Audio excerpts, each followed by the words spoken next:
Hola, mi amor, Dios te bendiga y te guarde y a todos los que nos ven, en especial a las parejas de la piel. Amén. Igualmente para ti, para todos nuestros hermanos y amigos que están atentos a esta hora, a esta transmisión. Estamos animando a todas las parejas a participar de nuestra tradicional celebración de amor y amistad que llevaremos a cabo el día 26 de septiembre en las horas de la noche. Oportunamente les estaremos enviando información sobre nuestra actividad para que puedan participar. Hoy vamos a continuar el estudio de la carta de Pablo a los Efesios, del capítulo 5, versículo 2, haciendo énfasis en la segunda parte de este versículo, que dice: y se entregó a sí mismo por nosotros, ofrenda y sacrificio a Dios en olor fragante. Pero antes oremos para que el Señor nos guíe en esta reflexión. Perfecto, oremos entonces. Señor, te damos gracias por este día, Padre bueno, gracias por la oportunidad que nos das nuevamente de poder hacer este video, Padre amado, hablando de tu palabra. Queremos pedirte de manera especial, Señor, por nuestras amadas parejas de la piel. Rogamos, Señor, que seas tú uniéndoles cada día en tu amor, que seas tú, Señor, fortaleciendo estos matrimonios y estas familias, Padre amado. Rogando a ti, Señor, que traigas la provisión que ellos necesitan, Señor. Te rogamos que seas tú trayendo sanidad, trayendo la provisión, trayendo, Padre, respondiendo, Señor, a cada una de las necesidades que ellos han elevado delante de tu trono, Señor. Padre, te suplicamos ahora que dispongas nuestros corazones, mi Señor, para que podamos asimilar y que esta palabra quede grabada en nuestras mentes, en nuestros corazones, Señor, para obedecerte y agradar tu corazón y que puedan quedar selladas para que podamos ponerlas por obra y glorificar así tu santo nombre. En el nombre de Cristo Jesús. Amén. Amén. Como mencionamos la vez anterior, esta segunda parte del versículo es una especie de clímax en el andar de Jesús, mostrando su perfecto amor en esta tierra. Mientras estuvo aquí, se sujetó al Padre Celestial y a las autoridades terrenales, empezando por sus propios padres. Enseñó, sanó, proveyó, dejó las bases de su iglesia, dio ejemplo de humildad y mansedumbre. Visitó, se comunicó con la gente, perdonó pecados, cumplió la ley y muchas cosas más. Y por último, murió en la cruz como la ofrenda perfecta a Dios en perdón de nuestros pecados. Eso es maravilloso. Su demostración de amor no tiene igual. Esa segunda parte contiene unos términos que nos llevan indefectiblemente al Antiguo Testamento. Sería muy difícil entender que su muerte fue una ofrenda y sacrificio a Dios en olor fragante sin tener el contexto completo de la ley, sobre todo en lo referente al servicio de los levitas y sacerdotes en el tabernáculo y en el templo. Por eso te invito a leer el texto de Levíticos 1 del 1 al 9. Llamó Jehová a Moisés y habló con él desde el tabernáculo de reunión diciendo: habla a los hijos de Israel y diles: cuando alguno de entre vosotros ofrece ofrenda a Jehová de ganado vacuno u ovejuno, haréis vuestra ofrenda. Si su ofrenda fuere holocausto vacuno, macho sin defecto lo ofrecerá, de su voluntad lo ofrecerá a la puerta del tabernáculo de reunión delante de Jehová. Y pondrá su mano sobre la cabeza del holocausto, y será aceptado para expiación suya. Entonces degollará el becerro en la presencia de Jehová, y los sacerdotes hijos de Aarón ofrecerán la sangre y la rociarán alrededor sobre el altar, el cual está a la puerta del tabernáculo de reunión. Y desollará el holocausto y lo dividirá en sus piezas. Y los hijos del sacerdote Aarón pondrán fuego sobre el altar y compondrán la leña sobre el fuego. Luego los sacerdotes hijos de Aarón acomodarán las piezas, la cabeza y la grosura de los intestinos sobre la leña que está sobre el fuego que habrá encima del altar. Y lavará con agua los intestinos y las piernas, y el sacerdote hará arder todo sobre el altar. Holocausto es ofrenda encendida de olor grato para Jehová. Este texto tiene elementos muy parecidos a las instrucciones consignadas en los siguientes capítulos y versículos del libro, en donde Dios le da las indicaciones exactas a Moisés de cómo debían llevar a cabo los diferentes sacrificios y las ofrendas por parte de los sacerdotes en representación de todo el pueblo de Israel. Sí, la explicación dada por Dios en estos textos nos hace pensar en sangre, entrañas, órganos y vísceras, que para muchos puede ser algo repugnante y desagradable. Pero llama la atención que al final de cada instrucción termina diciendo que esa ofrenda o sacrificio es olor grato y agradable delante de Jehová. Hoy en día esto parecería el trabajo de una planta de sacrificio animal, pero en ese momento era algo sagrado y santificado a Dios. Así es. Además, estos sacerdotes fueron consagrados al servicio del tabernáculo y del templo, como lo explican en el capítulo 8, lo que nos muestra que estas personas debían presentarse limpias y puras delante de Dios para poder realizar todos estos rituales. Aquí podemos ir extrayendo algunos principios sobre estas prácticas instituidas por Dios. La ofrenda era aceptada porque la llevaba a cabo un sacerdote y a pesar de que posiblemente no tenía un buen olor para el hombre, para Dios lo tenía porque era una muestra de la obediencia del pueblo y de los levitas. Pero sabemos que ya nosotros no tenemos que ofrecer estos sacrificios y que la muerte de Cristo reemplazó para siempre este rito. Por eso quiero invitarte a que leamos en Hebreos 10, de 10 al 14. En esa voluntad somos santificados mediante la ofrenda del cuerpo de Jesucristo hecha una vez para siempre.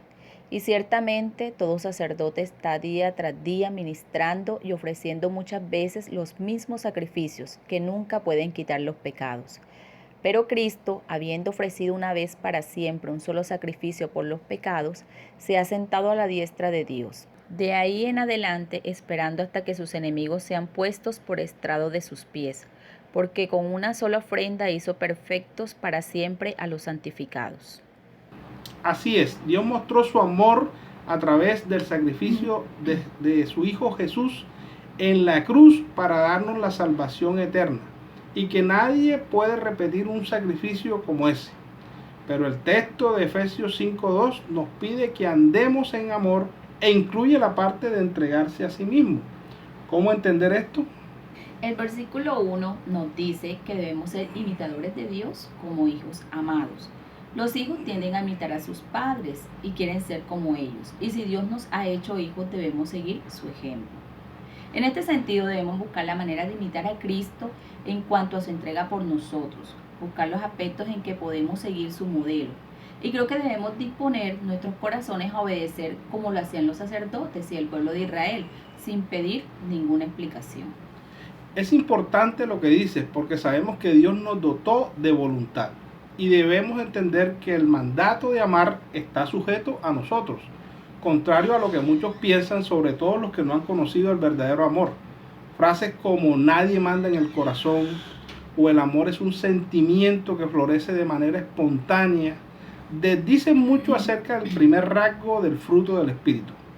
Es la única manera de entender que podemos llevar a cabo un mandamiento de Jesús, como el de amar a nuestros enemigos, algo que nuestra lógica humana no puede concebir fácilmente. Así es. Creo que un escenario propicio para mostrar cómo funciona este principio es la relación de parejas desde el punto de vista bíblico. Por eso me gustaría que leyéramos los versículos 21 al 33 del capítulo 5 del libro de Efesios. Someteos unos a otros en el temor de Dios. Las casadas estén sujetas a sus propios maridos como al Señor, porque el marido es cabeza de la mujer, así como Cristo es cabeza de la iglesia, la cual es su cuerpo y Él es su Salvador. Así que como la iglesia está sujeta a Cristo, así también las casadas lo estén a sus maridos en todo. Maridos, amad a vuestras mujeres, así como Cristo amó la iglesia y se entregó a sí mismo por ella, para santificarla, habiéndola purificada en el lavamiento del agua por la palabra, a fin de presentársela a sí mismo una iglesia gloriosa, que no tuviese mancha ni arruga, ni cosa semejante, sino que fuese santa y sin mancha. Así también los maridos deben amar a sus mujeres como a sus mismos cuerpos. El que ama a su mujer, a sí mismo se ama.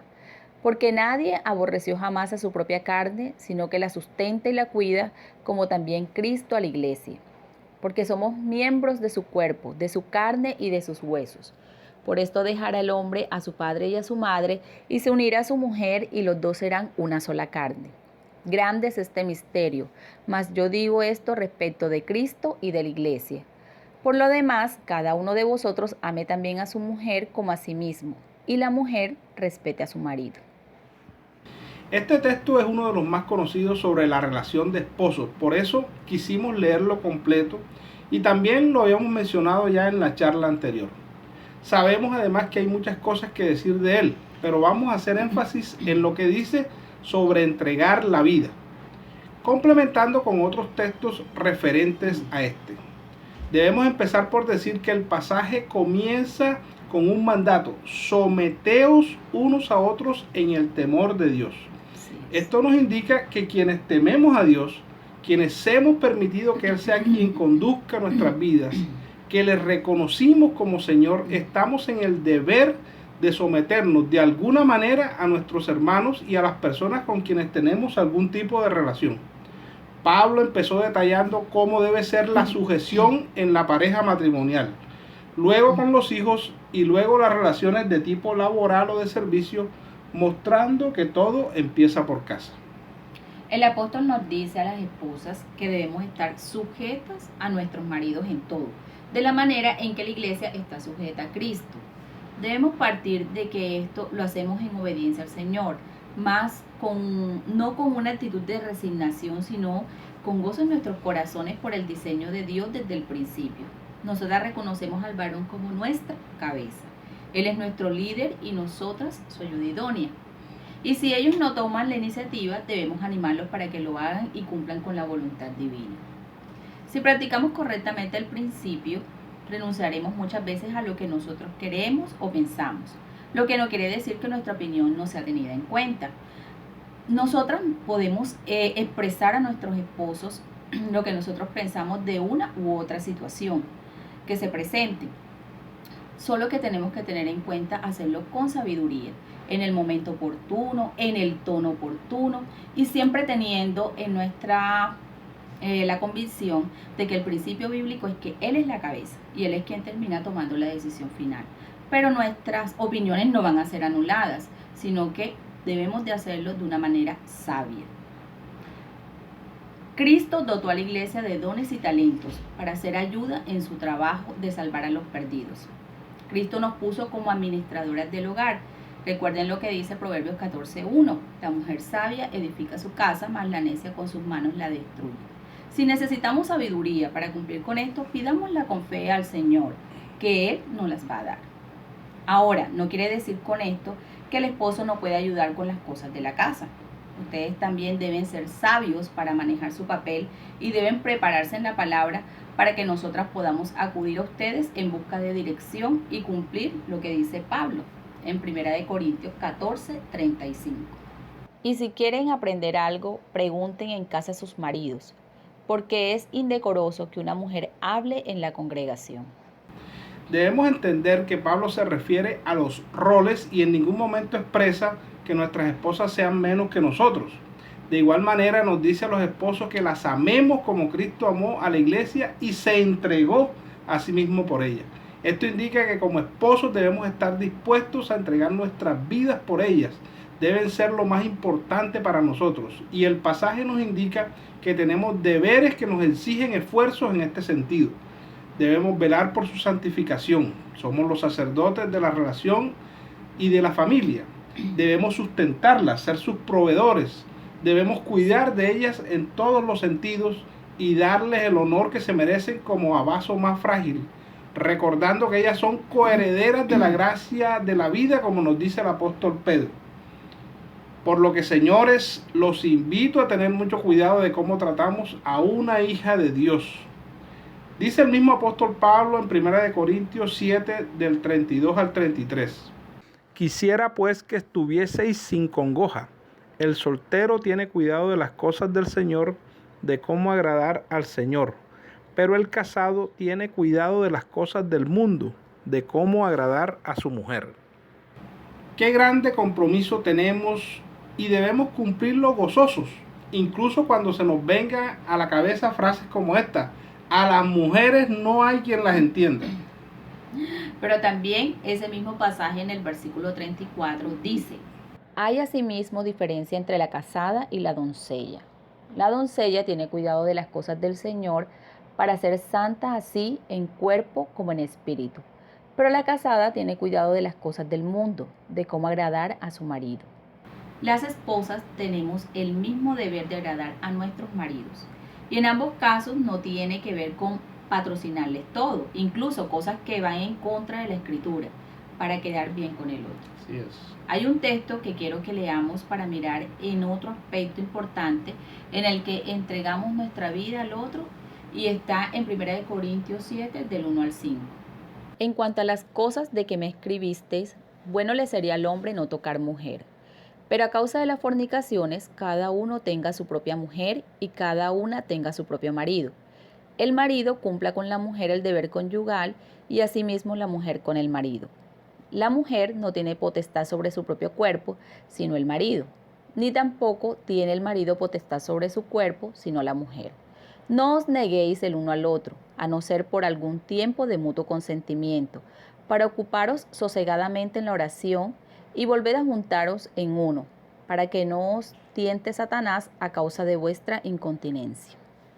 Aquí vemos cómo el apóstol nos dice que las relaciones sexuales deben llevarse a cabo dentro del matrimonio y que cada cónyuge no es dueño de su propio cuerpo, sino el otro. El dejar que sea el otro quien tenga potestad sobre nuestro cuerpo es una manera de morir a nuestra voluntad y asentir a las intenciones de mi pareja en cuanto a tener relaciones sexuales. Un tema que es muy sensible para muchos que buscan es satisfacerse sin tener en cuenta las necesidades de la pareja. Creo que es una muestra clara del diseño de Dios en cuanto a poner al prójimo de primero. Filipenses 2 del 1 al 4 dice: por tanto, si hay alguna consolación en Cristo, si algún consuelo de amor, si alguna comunión del Espíritu, si algún afecto entrañable, si alguna misericordia, completad mi gozo, sintiendo lo mismo, teniendo el mismo amor, unánimes, sintiendo una misma cosa. Nada hagáis por contienda, por vanagloria, antes bien con humildad, estimando cada uno a los demás como superiores a él mismo, no mirando cada uno por lo suyo propio, sino cada cual también por lo de los otros. Juntamente con el entregar nuestra vida a nuestra pareja, debemos pensar en nuestro prójimo y tener en cuenta las palabras de estos versículos. Recuerden que son mandatos y nuestra voluntad debe estar sujeta a la voluntad de Dios. Así es. Oremos para que el Señor tome nuestros matrimonios y familias y que Él pueda alinear nuestros propósitos a los suyos, para cumplir así su sabio consejo consignado en las Sagradas Escrituras y conformar una comunidad que crece juntamente de su mano. Así es. Padre Santo, te alabamos, Señor, en esta hora y te glorificamos y te exaltamos, Señor, porque tú has sido bueno, porque eres perfecto y has diseñado todo esto, Señor, con un propósito eterno y para que vivamos aquí en esta tierra como tú quieres, Señor, de una manera armoniosa entre todos nuestros hermanos y sobre todo en lo que tiene que ver con la relación de pareja. Bendice nuestros matrimonios, ayúdanos a cumplir tu perfecta voluntad en cuanto a lo que tiene que ver con todo lo que tú dices en tu palabra, Señor. Y te pedimos, Señor, que tu Espíritu Santo nos siga guiando, nos dé sabiduría para enfrentar todas estas cosas, también lo que tiene que ver con la crianza de los hijos y con la relación con el resto de nuestros hermanos, con las personas que tenemos algún vínculo. Todo esto, Señor, lo dejamos en tus manos, creyendo que necesitamos de ti para que podamos cumplir todo esto. Te lo pedimos, Señor, todo en el nombre de Cristo Jesús. Amén. Amén. Que el Señor los bendiga y hasta una nueva oportunidad. Recuerden que los amamos. Chao. Hasta luego.